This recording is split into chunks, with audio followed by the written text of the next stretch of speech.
Hey guys, so this is a continuation for the previous video. We left off at part C. So in part C, they were asking me for the rate of change for theta in radians per hour when x is equal to 4 and y is equal to 3. Now, if you look at the figure over here, we need to find the formula that relates theta with y and x. We can see that the y is the opposite of theta and x is the adjacent of theta. Therefore, we can use tan theta equals to y over x. And at that instant, y is equal to 3 and x is equal to 4. So tan theta at that instant is 3 over 4. Now we're going to treat this part of the equation as an implicit equation and we need to differentiate it.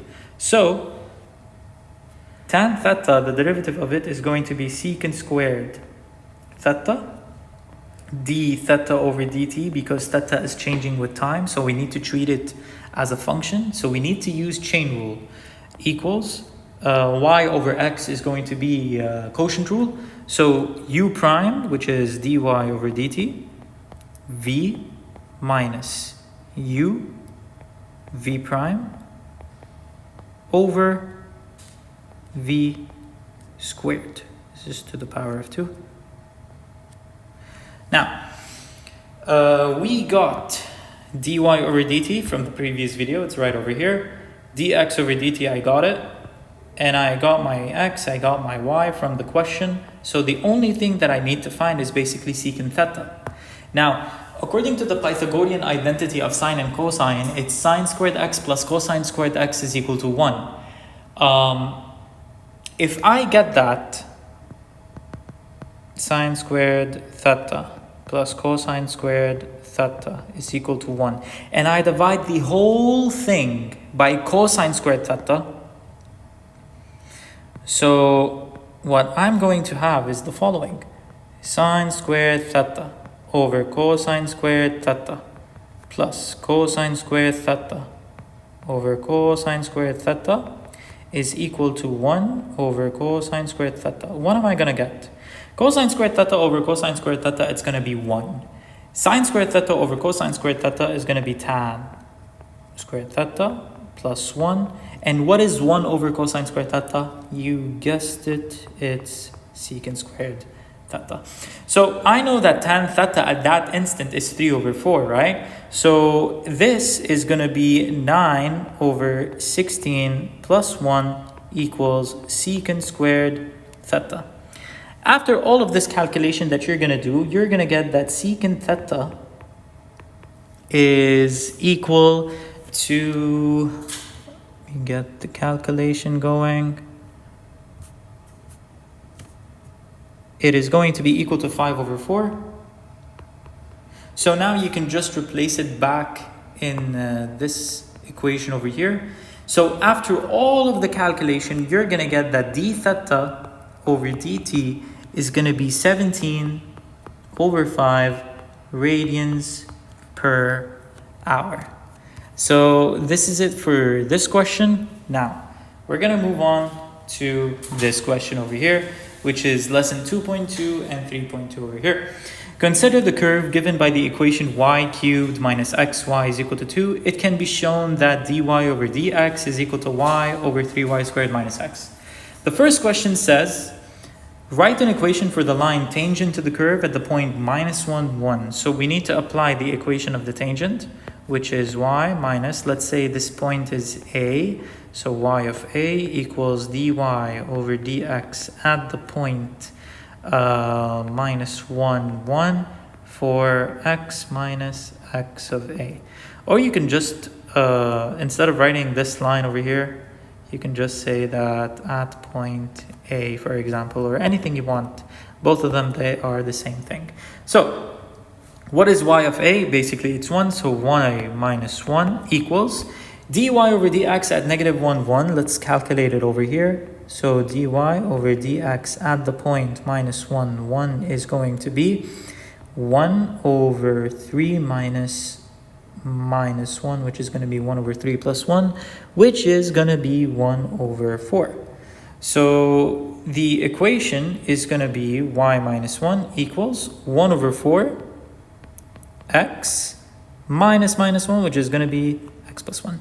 So the final formula, it's going to be 1 over 4 x plus 1 in brackets plus 1. Okay, so part B. Find the coordinates of all the points of on the curve at which the line tangent to the curve at that point is vertical. So if it's vertical, that means the slope is tending to infinity. If the slope is tending to infinity, that means the denominator in dy over dx should be 0. So dy over dx is given by the equation y over 3y squared minus x, which means that 3y squared minus x is supposed to be equal to 0, which means that x is going to be equal to 3y squared. Okay? Now, since x is equal to 3y squared, I can literally just replace it in the original function, so I can know the coordinates, so I can have an idea of what the coordinates might be. So it will become y cubed minus the x is going to be 3y squared, so 3y squared multiplied by y equals to 2, so it will be y cubed minus 3y cubed equals to 2. So y cubed minus 3y cubed, it's going to be minus 2y cubed equals to 2. So y cubed is equal to negative 1, which means y is equal to negative 1. So if y is equal to negative 1, I replace it back again as negative 1 in the original formula so I can find x. So minus 1 to the power of 3, let's write so over here, minus 1 to the power of 3 minus x minus 1 should be equal to 2. So minus 1 plus x equals to 2, which means that x is equal to 3. Therefore, the tangent line is vertical. It's vertical at 3, negative 1. Part C. Evaluate d squared y over dx squared at the point on the curve where x is equal to negative 1 and y is equal to 1. So part C, d squared y over dx squared, so we need to differentiate this formula, which is basically y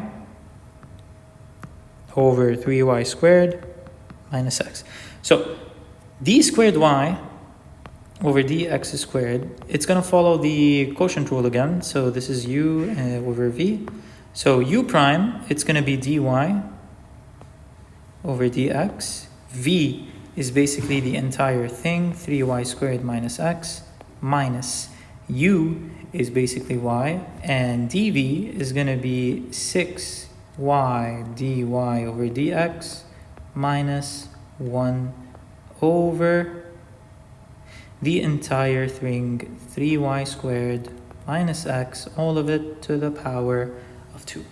But we cannot stop over here because they want us to evaluate it at the point x is equal to negative 1 and y is equal to 1. Now, luckily for me, I know the value of dy over dx at that point exactly, which is 1 over 4.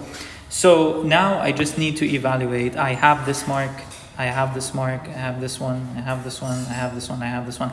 So I have all of the values that I need. So since I know all of the values over here, this, after all of the calculation, you are going to get 1 over 32. So this is it for this question, guys. Now we come to this question. Lesson 3.2, xy squared minus x cubed y is equal to 6. We need to find dy over dx. Part A.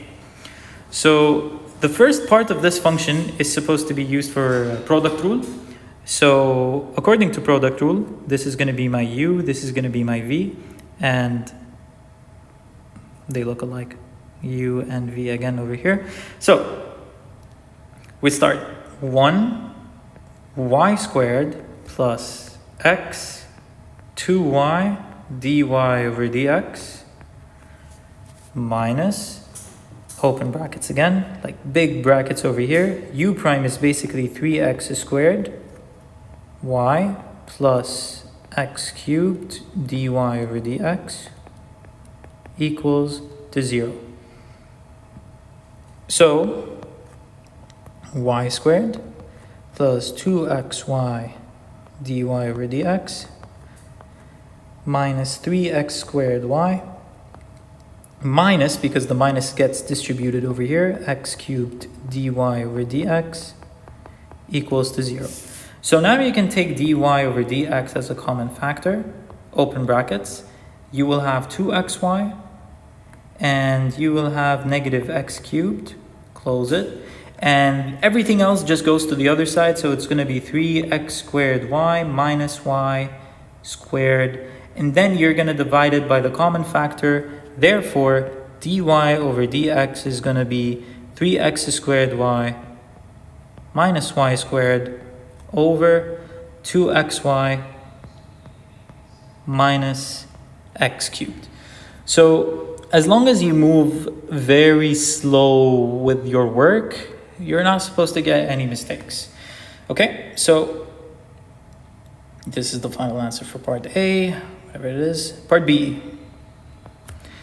Find all the points on the curve whose x coordinates is 1 and write an equation for the tangent line at each of these points. So basically, I just need to replace x with 1. So all I'm going to do over here, when x is equal to 1, I know that y squared, because now I'm just going to replace x with 1, so 1 times y squared minus 1 to the power of 3, y is equal to 6. So you just replace the x is equal to 1 over here. You're going to get y squared minus y is equal to 6. So y squared minus y minus 6 is equal to 0. So if you're going to use multiply 3, now over here it says no calculator. So you can find the delta or you can find it by factoring. And in order for you to find it by factoring, you have to think of two numbers. Their product is minus 6 and their combination is supposed to be minus 1. I know that negative 3 times positive 2 is going to be negative 6, and I know that negative 3 positive 2 is negative 1.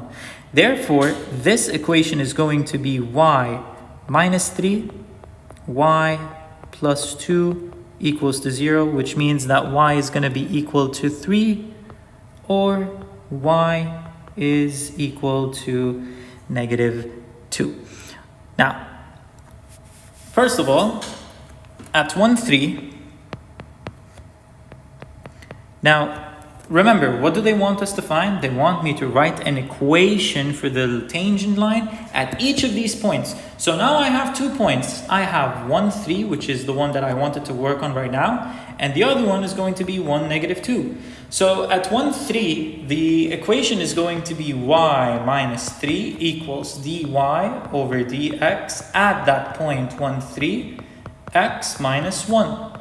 So basically it's going to be y minus 3. What is dy over dx at x is equal to 1 and y is equal to 3? So after you replace the entire equation with x is equal to 1 and y is equal to 3, you are going to get 0 over here. So the slope over here is going to be 0, and basically it's just going to be y is equal to 3.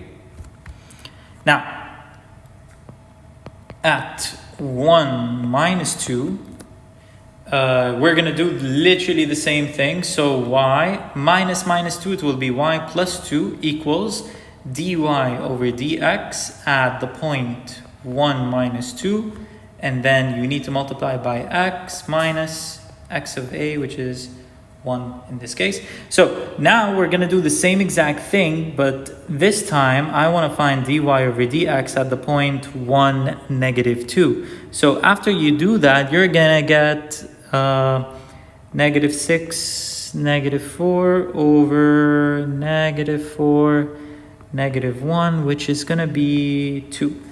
So if this is going to be y plus 2 equals 2, x minus 1. So the final equation, you can leave it just like this. Or even the one on top of it, it's also good.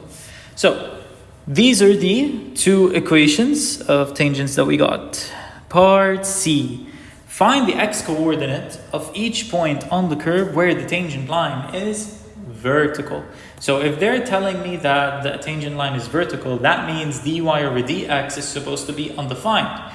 And since dy over dx is a fraction, the only way for it to be undefined is for the denominator to be 0. So in part C, we start by saying dy over dx is basically equal to 3x squared y minus y squared over 2xy minus x cubed.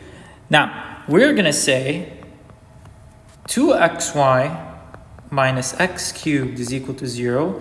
Take x as a common factor, you're going to get 2y minus x squared equals to 0. So now you're going to get x is equal to 0 or x squared is equal to 2y, which will give you y equals half x squared. So if you try to replace x is equal to 0 in the main equation over here, let's try to replace it. So if you replace x is 0 over here and x is 0 over here, you're going to get 0 is equal to 6, which is impossible. So this one over here is going to be rejected.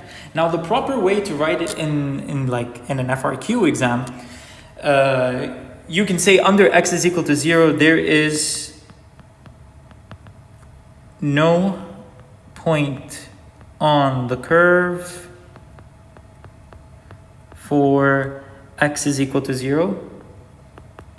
Now, for y is equal to half x squared, all you gotta do is just replace y with half x squared over here. So you're gonna get x, this is gonna take a little bit of space, let me do it on top, okay.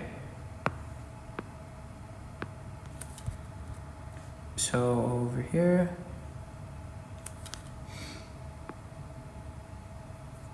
all right, let me write it over here. So we got x half x squared, all of it to the power of 2, minus x cubed half x squared equals to 6, okay?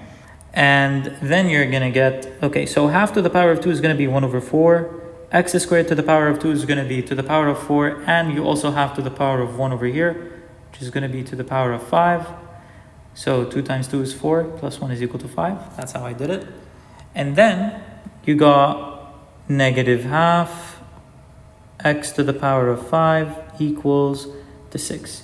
Now 1 over 4 minus 1 over 2 is going to be minus 1 over 4. X to the power of 5 is equal to 6. Which eventually is going to give you x is equal to the 5th root of negative 24. And remember, because the root is odd, it's okay for you to have a negative sign. All right. Next up.